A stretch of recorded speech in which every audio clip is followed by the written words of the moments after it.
Alright guys, I know this is really hard to see, but we're looking right at the bottom of a stucco wall at the front of a house.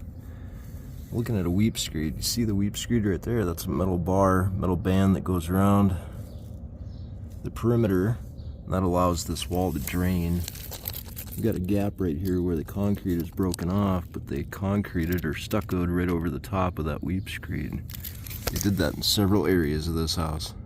So there's a weep screed installed, but whoever stuccoed went right over the top of it and covered it with a bunch of stucco. So now this wall isn't going to weep or drain water like it is supposed to if it gets wet. And this is how it's supposed to look. All those holes should be visible so we can drain water out of the stucco, out of the drainage plane. Without a weep screed, we introduce moisture into the wall, increase moisture, and that ends up bringing in termites. The termites get into the wall, and then they get into your garage, into your home, and then you get pissed off. So yeah, it's just simple practice. They just stuccoed right over the top of that weep screed. So the columns, these columns, that brown over there, wherever they put that brown, is where there is no weep screed.